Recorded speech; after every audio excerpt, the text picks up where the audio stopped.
Hello and welcome to CBR Video, and number eight. I think it's number eight. Yes. And we have one beer tonight. We're gonna be doing a couple CBR videos in a row, so you'll notice I'll be wearing the same outfit. Yes. Go Penguins! Woo!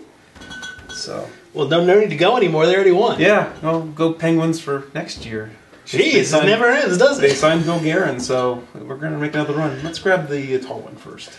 Okay. So this is a beer sent to us from Boulevard Brewing Company. Well. And this is their Two Jokers Double Wit. Batch number 2, 2009. A fairly new style. Something that we're seeing a little bit more and more of. Yeah, I mean, I guess it's relatively new because I can only name maybe 5 breweries that have done double whites. Basically, it's that Americanization of all styles. Imperial wit, double wit, same difference. Let's take a wit beer and put more coriander and alcohol and wheat in it than a respecting Belgian brewer would. And then jam the cork in really damn tight. There we go. So we always have the quandary with these wit beers, whether we do the yeast or without the yeast. It's going to be hard with this one because... Yeah, we're not going to drink the whole thing. I'd say we do without the yeast because that's... Right. Generally, it's 750 milliliters. Generally, it's without yeast. Sometimes, they say with yeast. All right. Okay, so as you can see, the color is a golden straw with a little bit of sort of a red and orange. A little bit of orange coming through it. It's nice and cloudy. It is darker than a wit beer. The wit beer name comes from white beer because of the yeast in it. It's not white like the head, but it's very, very pale yellow typically. White in terms of beer. If you look at a Hoegaarden or a Blue Moon, you'll see how white that is compared to, a regular beer. I don't know. I'm trying to think like a pale ale or something like that. Pale ale, or an IPA or something which tends to be more golden reddish in color. Wit beers are typically spiced with 2 ingredients. They'll use coriander and also orange peel. This one also uses cardamom and lavender and grains of paradise. Oh, wow. So we have all kinds of stuff in here. It definitely has a floral nose. I'm not sure I'm picking out all of those ingredients separately. I am smelling... Cardamom's a really potent spice. And I can smell the cardamom, and I think I'm smelling some lavender. But it could just be the powers of suggestion. It's possible. One thing that they talk about here on the back is that they use a lactic fermentation. Really? So... So there'll be a little acidic tartness to this too, apparently.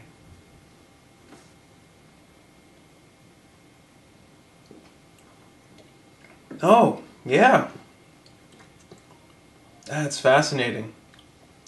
That is different, isn't it? Because it's very zingy from the carbonation and from the lactic acid. It has this Berliner Weiss type character at the front. But then it gets sweeter and all these spices and all the wheat comes and hits you.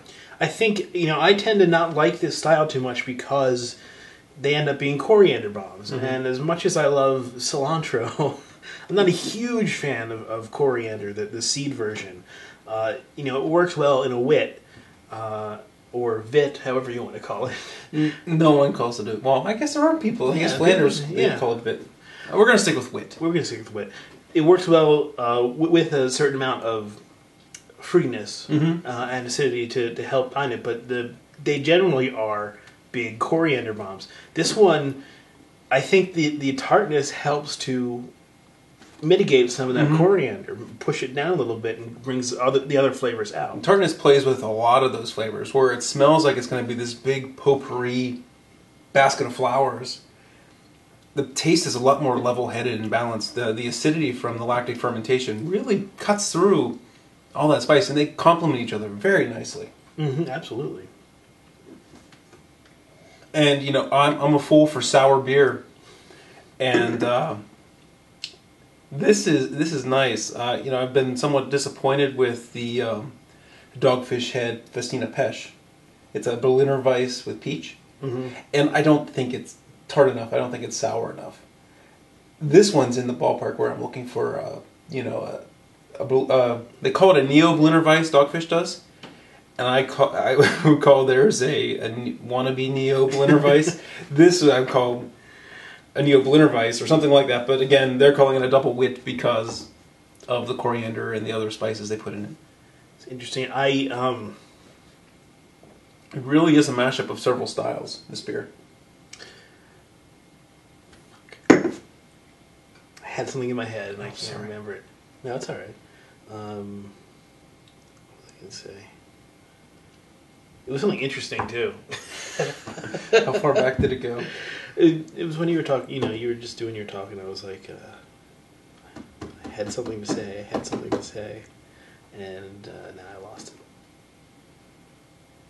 Oh well.